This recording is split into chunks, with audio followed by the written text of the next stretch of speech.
Kia ora koutou katoa. Nau mai, haere mai, piki mai. Ki te mihi atu ahau, ki na mana whenua nei, tēnei te mihi, kai karakia, ko Riki Mihinik. Tēnā koutou, tēnā koutou, tēnā koutou katoa. Thank you to the Southern Initiative for hosting us in Manukau today. As many of you will know, the Southern Initiative champions social and community innovation in South Auckland to drive real change for people in need. There are many parallels with the work the Social Investment Agency is doing, and I'm delighted to be making today's announcement here. I would also like to acknowledge the presence of Social Investment Board members, Dr. Graham Scott, Mike Williams and David Woods, along with Andy Costa and the leaders from the Social Investment Agency.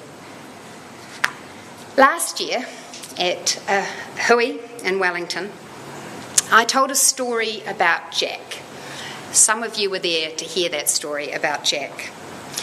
It was not your classic Hollywood underdog story, maybe something closer to home, gritty and independent, and without a cosy fairy tale ending. When we left Jack, he was 22 years old, had been arrested for assault and was heading to prison. His pregnant partner Danny and 4-year-old son were living in a damp, overcrowded rental in South Auckland. He had had frequent and extensive interactions with government services, which had not been successful in providing the intervention or support he needed to break the cycle. Over successive decades and successive governments, it's become increasingly clear that despite billions of dollars being spent, major barriers in the system are holding back change for people like Jack. And the sad reality is that despite many good intentions and some extraordinary work by individuals and communities, outcomes haven't improved for too many of our most vulnerable New Zealanders. People like Jack and his partner Danny, whose complex needs span multiple government portfolios. Since we last talked about Jack, the Social Investment Agency has been developing a new social investment approach for better delivery of social services. The government, as you know, currently funds a huge number of non-government organisations to deliver social services to improve the lives of vulnerable New Zealanders. But many of these providers are operating with one arm tied behind their backs because of a traditionally fragmented, short-term approach to contracting. I've been told of providers juggling over 100 different government contracts with up to 17 different agencies, many of them renewed every year. That creates uncertainty, it pushes up costs, and it drives short-term thinking. Contracts are often highly prescriptive, focused on easily measured outputs and inputs, rather than the outcomes that actually matter to people's lives. Social providers I speak with report spending up to a third of their time on government auditing and reporting, rather than using that time to work with the people they are supposed to be helping. And those delivering services that span multiple government agencies often find that their overall impact goes unrecognised. Each government agency sees only the part that relates to its silo, missing the broader value of the work. And as a result, effective integrated community support is undervalued, and the people who need it most, like Jack and Danny, miss out. And I know that the people in this room know that New Zealanders like Jack and Danny require intensive and bespoke services, which are most effective when provided in their communities not one-size-fits-all programs driven by the organisational needs of Wellington bureaucracies. Social investment flips the model. It puts people, like Jack and his whānau, at the centre of social service delivery. It means being clear about the outcomes we, the government, are purchasing, who we're targeting, and the data and evidence we will use to determine what is and isn't working, and what we should and shouldn't be funding. And it means partnering better with the organisations like many of you here today represent, who are best placed to help the likes of Jack, Danny and Jack Jr. thrive, as long as government will let you. So to drive this change, today I am announcing that Budget 2025 allocates $275 million over the next 4 years for Vote Social Investment. The centrepiece of the social investment budget is a new $190 million social investment fund. A fund designed to change lives and tackle the very problems we've talked about: short-term contracts, siloed funding, and a lack of focus on outcomes.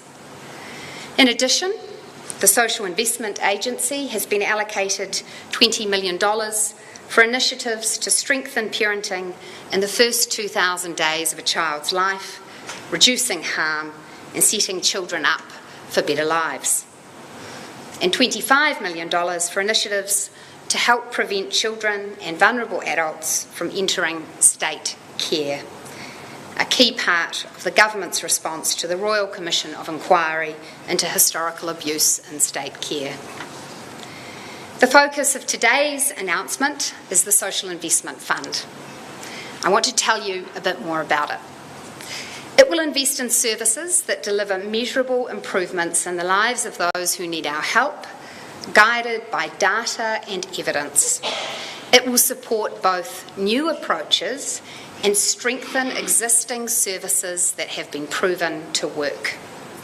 And each investment will have robust evaluation built in from the start, so government can track the fund's impact and invest taxpayer money with confidence. The fund is expected to invest in at least 20 initiatives over the next year. And so today I'm pleased to announce the first 3 initiatives which demonstrate how the fund will work in practice. The first is an Autism New Zealand initiative to each year help 50 families of young children who are autistic or showing signs of autism by intervening early, so that families, teachers and other professionals are better able to help these young people thrive at school. We know that early intervention works, and this program is a chance to do it. The second initiative extends to another 80 families an evidence-based, proven Emerge Aotearoa program that has been proven to reduce youth offending and truancy. The third is He Piringa Whare, a program delivered by Te Tihi o Ruahine, an alliance of 9 hapu iwi Māori organisations and providers with a track record of using data and evidence to shape its services.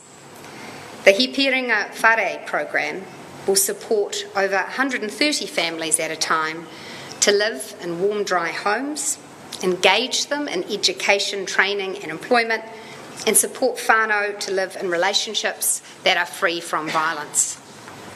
So all 3 of these initiatives have established expertise, but all have historically struggled to secure funding for their services because the outcomes they deliver span multiple government agencies. My goal is that the government's new approach will help us prove the return on these investments so we can scale them up over time. But what might the work of the Social Investment Fund actually mean for someone like Jack and Danny? It could mean a coordinated response from Te Tihi, support for Jack as he reintegrates into his community after prison, parenting programs for him and Danny, smoking interventions when Danny is pregnant, tailored housing support and education and health services wrapped around their young family. Not a patchwork of agencies working in silos and providers cobbling together piecemeal funding and contracts. It means a dedicated support worker who knows their whānau and a stable home for Jack, Danny and their children. It means early identification of autism for Jack Jr. when his Plunkett nurse sees signs of autism and refers him to Autism New Zealand. Autism New Zealand, in turn, could provide Jack's whānau with tools to better understand his needs and get him ready for school to set him up for success. Provide access to the learning support his father would likely have benefited from and did not get. And ongoing support for the whole family, setting the foundation for long-term success. We're not talking about waving a magic wand, applying a quick fix, or simply servicing misery. This is about investing in smart, targeted early interventions that not only make a difference in the lives of Jack and his whānau, but that mean the government reduces the money it might otherwise have spent on treating the symptoms rather than the causes of dysfunction, be it at the crisis end of the justice system or the health system or government-provided income support. Maybe if Jack had received something like Emerge's services as a young person, things wouldn't have progressed to where he was heading to prison. Emerge's multi-systemic therapy program, which we are funding today, has seen at least 80% of the young people it works with engaged in education or work with no new arrests. The Social Investment Fund is starting small, but I see potential for it to achieve significant scale over time, because government agencies currently spend about $7 billion each year buying social services designed to improve lives from non-government agencies. And in the years ahead, we want to see more of this funding and more of these contracts transferred into the Social Investment Fund. We will work with providers and communities who want to consolidate their multiple government contracts into one genuinely outcomes-based contract. The government is also open to an idea I've talked to many of you about, which is the pooling of social sector funding from multiple government budgets into a single fund under local decision-making. We often hear local leaders saying that they could do a better job of investing in outcomes than multiple government agencies. And we want to hear from you about how we can make this work. We're also creating the opportunity for future co-investment opportunities with the philanthropic and private sector. The Social Investment Fund is a rejection of the failed approaches of the past. It's being set up as a totally new way of working with you. And you are the people who know Jack and Danny best and who are best placed to impact their lives for the better. I see the fund as a force for enduring change that will survive changes of government. Because Jack doesn't care who's in the government. He doesn't care that the providers that have been in contact with him have been doing it hard. He doesn't know that they scrounge and scrape to get by, managing dozens of contracts with agencies, getting endlessly audited and reporting back on every minor detail. A central fund with a clear mandate gives us the best chance of working with those outside of government to improve the lives of the most vulnerable New Zealanders. The Social Investment Agency also has a wider leadership role. Its purpose is to demonstrate and accelerate change that ensures all government agencies invest more effectively to deliver better outcomes for New Zealanders.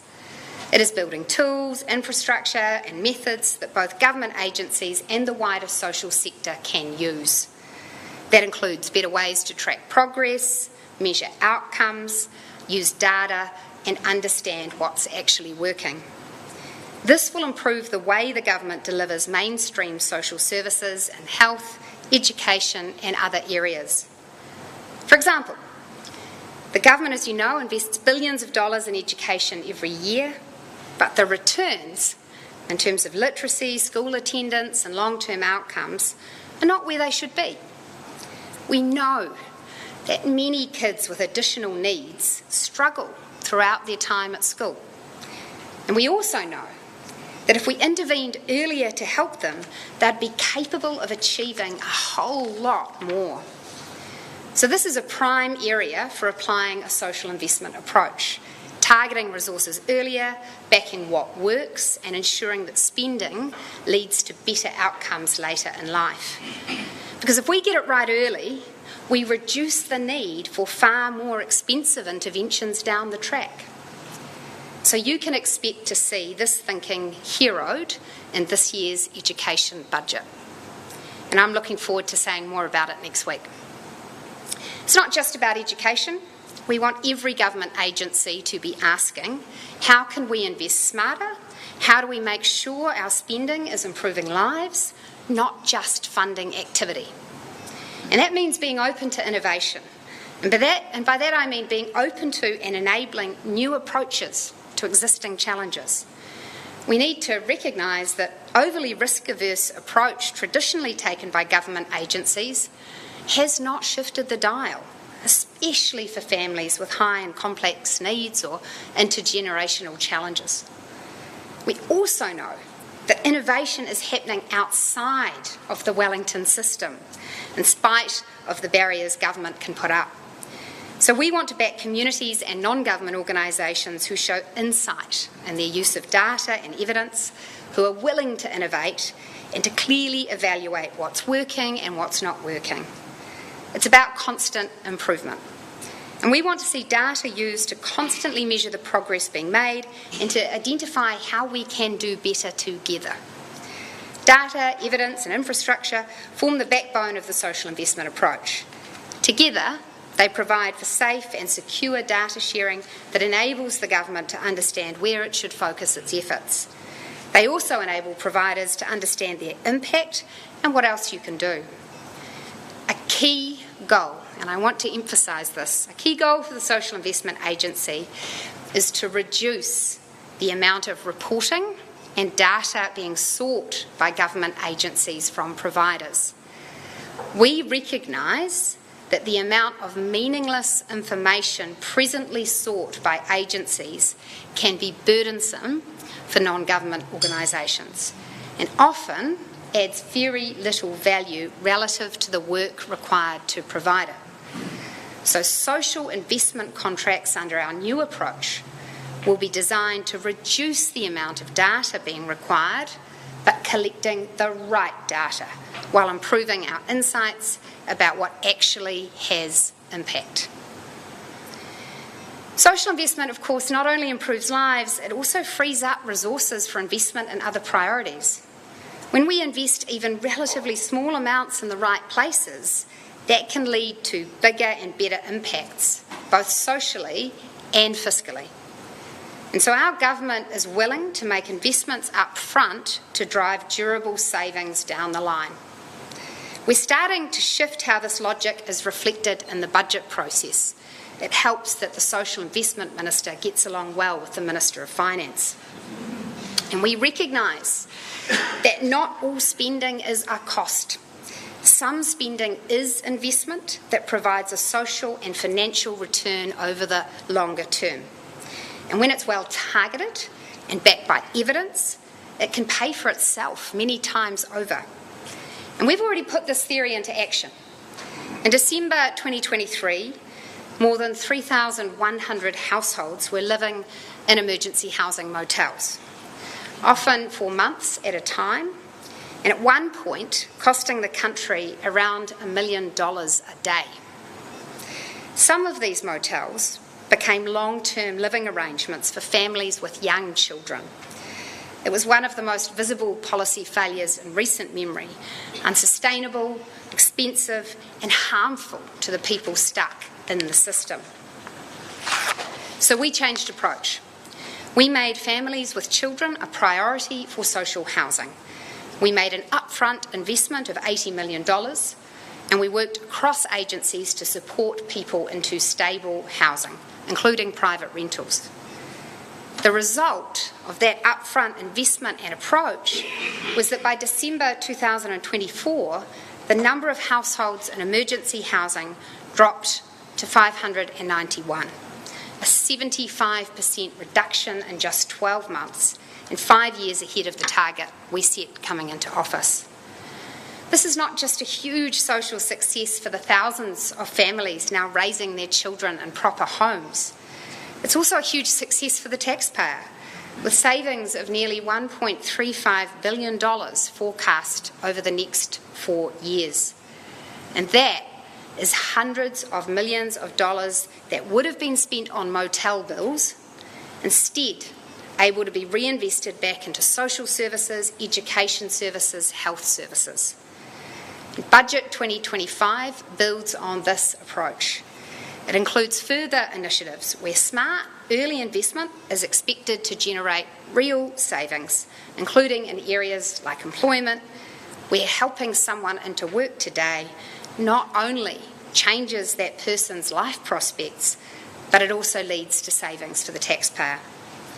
So this is how our government will build a social system that's more effective, more sustainable, and that replaces heavy-handed bureaucracy with real results. So let's fast forward 10 years. On this trajectory, we expect to see Jack, Danny and their children thriving, living in a home full of hope, not hardship. Jack and Danny have been able to give their children stability that they themselves haven't had. And with parenting programs and community support, they have a confidence and a sense of their own agency over their own lives, a sense of belonging brought about by interventions that were targeted, responsive, holistic, and locally driven. We're looking forward to seeing communities drive this change that we want to see. And we know that real change will come from the leadership of people like those in this room, not policy advisors on the terrace. Today's budget announcement is a big step forward. It signals the government's willingness to do things quite radically differently. Over the next few years, I expect to see significant amounts of funding transferred to the Social Investment Fund, which will enable providers like yours to work holistically and flexibly to improve people's lives. Our government believes in the potential of every person growing up in this country, because every New Zealander deserves the chance to live in a home full of hope, not hardship. That is the vision for social investment, and I am looking forward to working with you to make it happen. Thank you.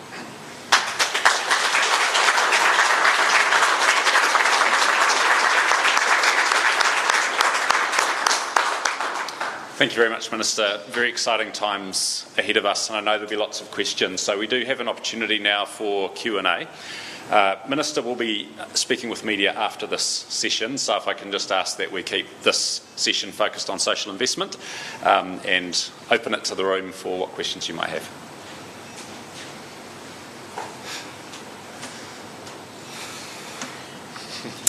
Well, alternatively, I can go and talk to the media and then we can circulate afterwards. Kia ora, Henry Clark from Genesis Youth Trust. We've been working in the social investment space, especially over the last 6 years, delivering all the outcomes that you're looking for as part of the social investment agency. My most pressing issue right now is sustainability as you work towards delivering some of the contracts that you've just finished talking about. So is there something in there that says how are we going to sustain ourselves until those contracts, those initiatives that you're talking about come to fruition? Yeah, well look, the work you do is a really good example of work that spans multiple government agencies. because when you work with young people, that supports the police to do their job better, it supports the Ministry of Justice to have fewer people in the courts, it supports the education system to better engage young people, it supports the Ministry of Social Development to have fewer people on benefits. And so I am aware of the challenges that your organisation has had in piecing together contracts. And it's exactly that sort of problem that I want the Social Investment Fund over the medium term to be solving. We have to prove this works. We will not be able to fix every contract all at once. And it's very important to me and the government that we demonstrate success with the contracts that we engage in. And so we will be asking providers to come to us if they are willing to try this new approach, if they see a case for consolidating their existing contracts, and if they are willing to work in this way that's really about driving outcome. So I'm conscious that the Social Investment Agency may have a red-hot phone line calling. I hope so, because that tells me you're up for doing it differently and changing things. But I do want to be clear. We are starting modestly. This is something we need to prove and build over time.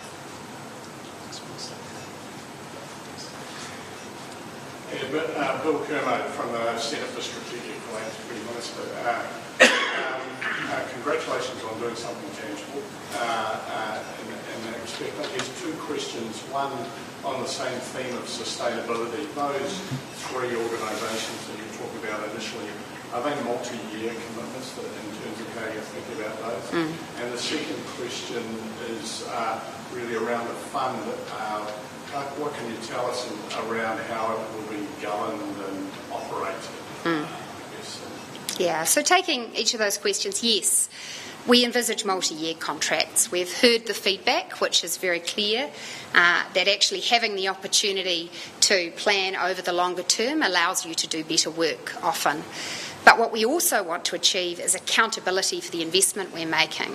So we envisage using the agreed outcomes that the provider and the agency agreed to, and the agreed approach to measuring those outcomes as check-in points along the way, so that we can check and adjust to see, are these contracts delivering what we thought they would?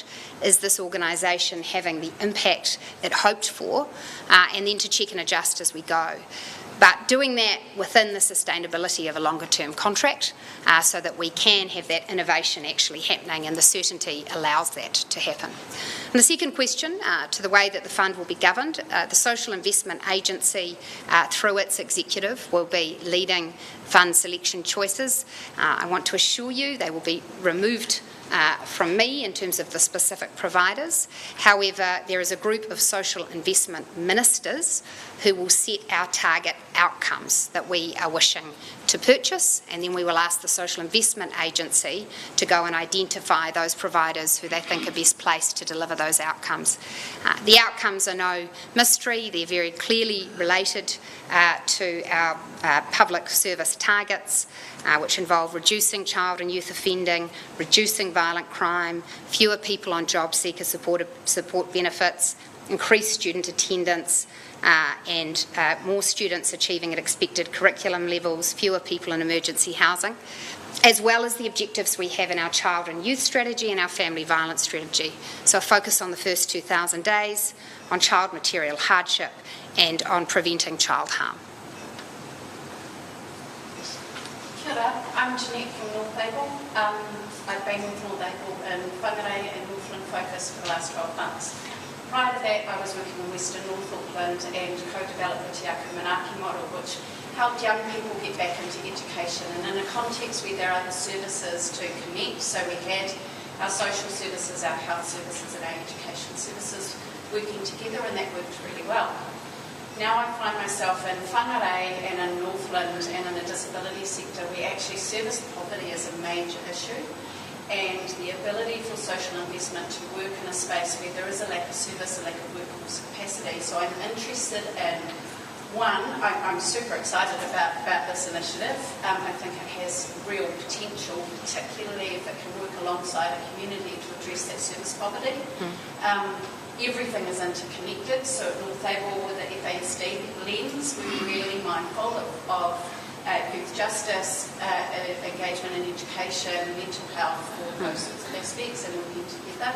So I guess it's just what is the capacity to be able to work alongside communities with this fund, with this approach, where you won't see the outcomes initially because there aren't the services to be able to connect into, and whether there is a space, I guess, to be able to look at how you resource community more effectively, particularly in our rural street communities. Te Taitokoro, Tairāwhiti, those sorts of places, I know really struggle with that. Yeah.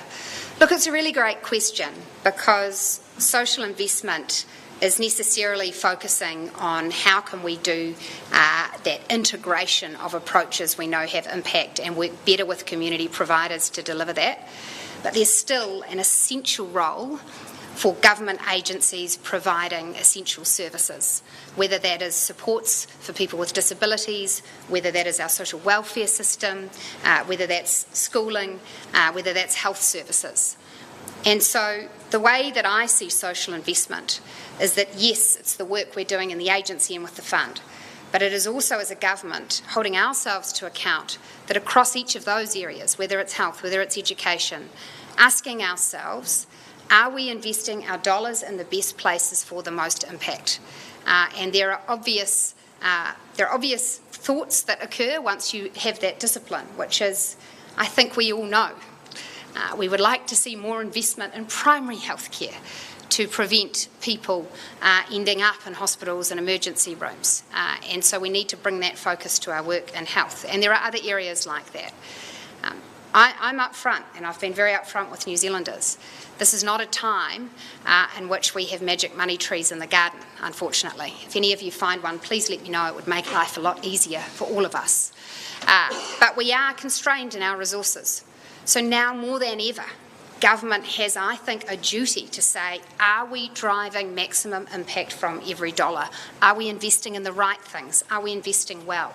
Are we wasting money on making people respond to audits and bureaucratic requests when that money could be invested in our communities properly? And so that is the task that we have. And I want to acknowledge what you're saying, which is we actually do want to have integrated services within communities, and I fully acknowledge that that's the direction that social investment needs to go in over time.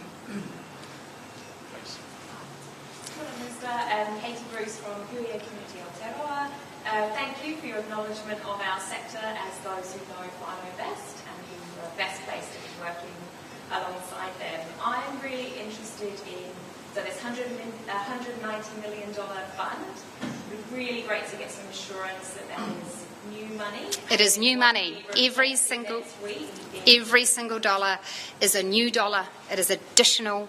It is a separate initiative in the budget of new money for this fund. Thank you. Is there anything else you can tell us about the priorities for the fund? Because providers are really going to want to know, well, okay, those are some really broad things you just said about better public service targets. Where do you see there's a couple of things that are very important, as I detailed in my remarks. One is about willingness of providers to take on this approach, which is data and evidence informed. We do want providers who have demonstrated that they are able to use data and insights and evidence, that they have some success record and some proof of delivering outcomes. I know that Andy's biggest nightmare at the moment is worrying about how many people will come to the social investment door. And so the Social Investment Agency will be working to triage that. And as I say, our job now is to focus on those areas where we know there are gaps and where we know we can have success. Because if we prove this out, this fund will grow over time. So I ask you to join on this journey with me, knowing that not everyone will get an initiative through the fund immediately, but as we prove it out, that fund can grow. As I said, there's $7 billion at stake in terms of government contracts with social services providers, and I see no reason why we shouldn't aim over time to have much more of that funding integrated into this fund so that we can work with you better.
Mm-hmm.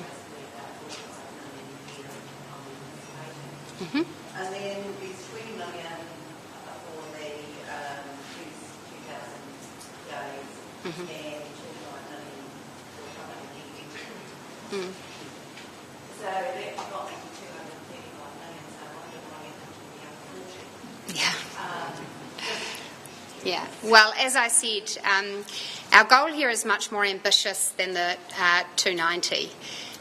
Is much more ambitious than the 190. Our goal is to integrate more funding and service provision over time. So you can see that in this budget with child and youth strategy, where we're trying to do better interventions in the first 2,000 days.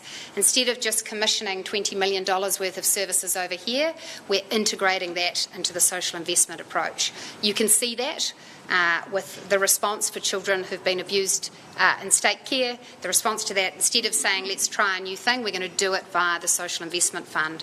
So the 40 million you refer to is so that we can actually build a data system and a way of working that is capable of operating at significant scale, so that we have the capability to take on a lot more funding, a lot more contracts, and the ability to genuinely integrate activity that is currently siloed across government agencies. That money speaks to our ambition, which is that this is the first 100. This is the first 275 million. But my ambition is a bit bigger than that. Sure, my name's Shannon. I'm from grandparents raising grandchildren. A lot of these services rely on skilled staff. How is your government going to ensure that we can attract and retain those staff, specifically support workers, disability workers, social workers, especially when their pay rates have just been squashed a little bit? Well, look, we still continue to have a pay equity regime in place, and I want to reassure you that we fully expect that there will be claims and that many of those claims will be successful. We have put aside funding in our budget to ensure that where claims are proven, that we are able to fund uplifts in pay for affected workforces. I want to reassure you of that because I'm not sure that everyone has heard that message, and it is the government's sincere commitment. But of course, as you well know, not every pay rise comes from a pay equity settlement. Pay rises also occur in negotiation between employees and employers. And the conditions in which pay rises faster are the conditions in which we have a growing economy. And the struggle that so many New Zealanders have had over these past few years is that even while their wages were growing, prices were rising faster than their wages. So their real income was being eroded as costs in their life went up significantly. So our commitment in terms of addressing that cost of living for workers across the economy is that we've got inflation back under control so those costs aren't rising as fast. And then we want to ensure we set the conditions for incomes to grow faster, which for us involves getting this economy back to growth, back to stability, and ensuring that we can all have more funding. The simple thing is this: if I want more money in the budget pot next year and the year after that, I need more tax revenue that will come from a growing economy, not from confiscating it from other people, but from growing the economy so that we have more choices and more opportunities. Sorry, my name is Ruth. I'm from Australian Community Trust.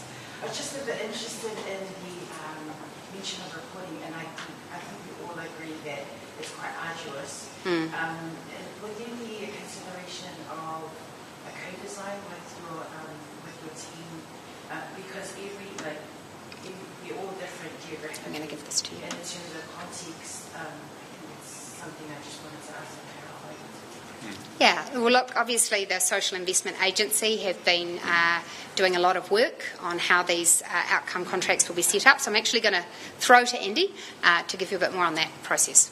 Thanks, Minister. We know that what we see at the moment is a huge amount of data being sought, which is often output oriented, so ticking some boxes. We know that a lot of that information is not used in the way that you would hope it would be, given the amount of work that goes into preparing it. So when we're taking an outcomes-based contract approach, what we're wanting to identify is the few things that, if we measured them, would give us a real sense that the service is making the difference we hope it would make. And that should be a reduction. We also know, and the Social Investment Agency has a role in setting standards across the system. And one of the areas that we're particularly thoughtful about is how we can ease the burden of reporting that exists across a lot of social sector contracting. So it's very much in our frame. There's, as you'd appreciate, quite a lot to unpick there, but we intend to start leading by example through the Social Investment Fund in terms of what efficient and effective contracting looks like. And we know that if we sit at the table together at the beginning and agree what would success look like, how will we measure it, what are the indicators, and we have that agreement together, it allows for much more successful collaboration through the contract. So much better than what is often the status quo, where you're told these are the outputs you need to deliver, even though you may know they are disconnected from what would have the biggest impact for the people you serve. And so we want to have those conversations up front and be clear about what we're all at the table for. There's one over here, Minister. Yes. Kia ora, Minister. Thank you very much for your presentation this morning. I'm Carly Ferdy from Ngāti Whanaoko. I've got two-part time for you. So the examples that you've given this morning are regional organisations. So I just really wanted to check in and see what was the agency's view on more localised approaches to social investment, specifically from a iwi Māori perspective. That's my first question. My second is on data. So when we talk about assessment of, a program or outcomes, those sorts of things, we're talking about qualitative or quantitative data. What is the view on measuring wellbeing from a qualitative perspective, taking into account Te Ao Māori concepts? Well, I'll take the last question first. So going back to what I said earlier, which is let's agree at the beginning about what it is that we are wanting to achieve. So often the government will be clear that what it wants to see, for example, is children getting better access to immunisation and health services in the first 2,000 days, to see less family violence in the home, to see children more likely to be engaged with education. It can set quite clear outcomes for what we want to see. But then what we need to work with you on, using whichever kaupapa it is that your community and your organisation has had success with, is to say, what do you think will be the success indicators of this, and how will that show up in the data? And so those do need to be conversations that we have together and agree, and they will vary depending on the work that is being done. And of course in New Zealand we are very fortunate. We have this extraordinary sophisticated tool called the Integrated Data Infrastructure, which allows us to completely anonymously see what impact we are having. And so we believe that that will be really helpful in ensuring that we can all be on the same page about what's happening for the people that we're serving. Then there was the first question, and I can't remember it. So Andy's going to do it. So what we've seen is across the Motu there are many different approaches working in different places, and it's not one size fits all. And so part of what we will seek to understand when we're engaging in an area is who is best placed to work with those in that community. And so that doesn't mean it's regional or very local. It could very easily be a mix of those things. The other piece is recognising that there's often alignment between what families aspire to, what their local communities aspire to, and then the things that government would want to achieve, but we express them differently. And so when we're engaging in a conversation about a contract, government will have some things that it is looking to achieve in terms of outcomes, but very often the way those outcomes are delivered will be through local approaches that work for the community that is being helped. So there's space to accommodate a range of outcomes, if that makes sense. Maybe just last one, and then we will wrap up. Thank you. So we represent 250 community-based organisations that sit across 17 funding agencies. Yeah. So a lot of the issues that we're looking to resolve are really welcomed, and we really look forward to solutions and working together. The long-term solutions, the less administrative burden, these are things that our members really suffer through on a daily basis.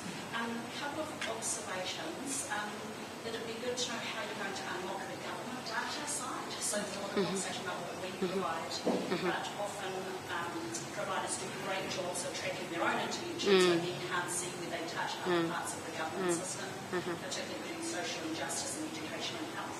So it'd be great to know what kind of working is going on there. It would also be great to know when we can get involved. I know on my phone will also be going hot on people being excited about the funding, how they access it, and it's great to see the three initiatives, including some of our members part of that first group, but it'd be great to know how we put together and partner to solve these really complex issues. We really love fair funding, so some of this is give it to the community sector and get it cheaper, whereas these are really complex and hard issues that need long-term solutions and levels of funding to actually resolve these matters. Yeah, kia ora. And thank you for the work you and your organisation do. In terms of the data, you're really preaching to the choir with me, because my view is government spends a lot of resources on your behalf and a lot of effort collecting a lot of information. And in a democracy, wherever we can, we should be sharing that so that people can make good use of it and create impact with it. So the Social Investment Agency, I think, have done some really good work. I'll let Andy talk about it, to just make some of the data that we already have more accessible, so that on a community by community basis you can look at it and understand what's happening with the key education indicators, what's happening with the key health indicators, integrating that in a way that's visual and effective. But I'll just let you say a little bit more about that. Thanks, Minister. So the recently released tool late last year that the SIA has got up on its website was a Regional Data Explorer. Brings together about 70 data sets primarily from the IDI. You're able to cut that data in different ways to understand for a location, and then from different sort of focus areas what the dynamics are in a particular community. And that tool is a great starting point for organisations who want to think about, if we're going to apply to the fund, what are the outcomes that we think we deliver? Who do we think we deliver them for? How does that relate to the actual need in the community in which we're operating? Because that's a great starting point for conversation. We recognise that there's quite a rich lot of data that government has, and we want to continue a dialogue really about how we make that available, recognising we need to balance really carefully the privacy considerations and other interests that exist in data really respectfully. Yeah. But that data tool is fully anonymised. It's not going to allow you to identify people, but it does get you to a really interesting view of communities and the people within them. And we recognise too that sometimes you have more granular data than we do, because on a community by community basis, sometimes those providers working closest with families know what's really going on, and our data isn't always as up to date. So I think it does need to be a two-way exchange. Thank you. I'm sure there'll be a lot of other questions in the room, and just really want to acknowledge our Minister for her work here today before I carry on. Thank you. Thank you.